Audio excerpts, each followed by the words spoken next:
श्री राम जय जय राम। कितनी अच्छी बात है। हम लोग यदि रोज अपने घरों में भगवान को प्रसाद लगाएं और प्रसाद बना करके उस प्रसाद को पावें तो माया हमारे ऊपर प्रभावी नहीं होगी। लेकिन हम लोग भोग नहीं लगाते, ऐसे ही पा लेते। राम जी भोग जो लगाते हैं वो भी बहुत सावधानी रखें। भगवान को हर वस्तु का भोग नहीं लग सकता है। भगवान ने तो आज्ञा दी है कि पत्र पुष्प फल फूल कुछ भी चढ़ाओ, सब स्वीकार है। पर हमें अपनी ओर से विचार करना है कि हम भगवान को क्या चढ़ाएं।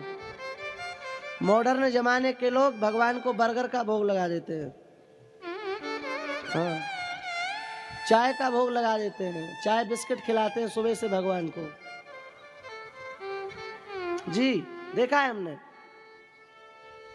और दुख तो है जब प्याज और लहसुन से बना हुआ प्रसाद भी, भोजन भी, प्रसाद किस बात का, भोजन भी लोग भगवान को भोग लगा देते हैं।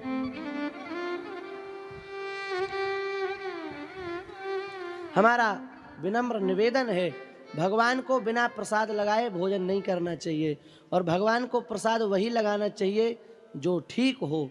इतना यदि आप स्वीकार कर लेंगे तो आज से ही आपकी प्याज लहसुन भी छूट जाएगी और आज से ही आपका दुनिया भर का बाहर का दूषित आहार छूट जाएगा।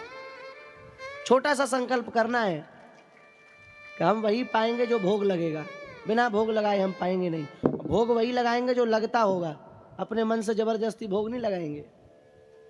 इतना संकल्प कर लेने से भी हमें बहुत, हमारी साधन में बहुत उन्नति हो जाएगी।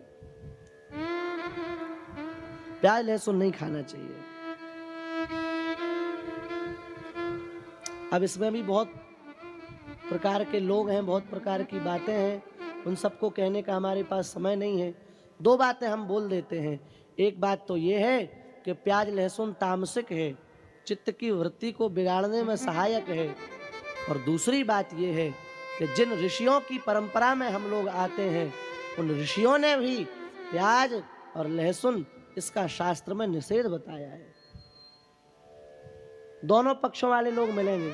कुछ लोग कट्टर शास्त्रवादी हैं, वो कहेंगे नहीं शास्त्र में लिखा है नहीं खाना तो नहीं खाना, लॉजिक नहीं है। और कुछ लोग लॉजिक देते हैं कि तामसी वृत्ति आती है, नींद ज़्यादा आती है, मन विचलित होता है। लेकिन वो कहते हैं कि शास्त्र में ऐसा कहीं नहीं लिखा कि प्याज लहसुन नहीं खाना चाहिए। हम दोनों को मानते हैं। शास्त्र में भी निषेध है, लशुनम गृंजनम चैव पलांडुम कवकानि च अभक्ष्याणि द्विजातीयान अमेध्य प्रभवाणि च। लहसुन प्याज इनकी उत्पत्ति ही दूषित स्थान से हुई है, इसलिए इनका भक्षण नहीं करना चाहिए।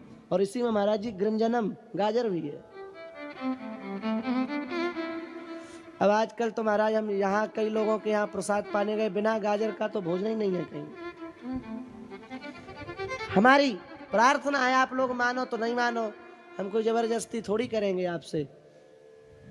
छोड़ सके तो गाजर को भी छोड़ दें, अन्यथा प्याज लहसुन तो विशेष है, इसको तो छोड़ना ही है ये।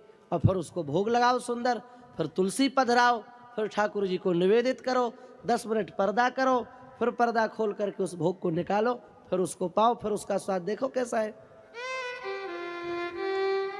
और ऐसा जो करता है, उद्धव जी कह रहे हैं, वो माया पर विजय प्राप्त कर लेता है, आपकी माया को जीत जाता है।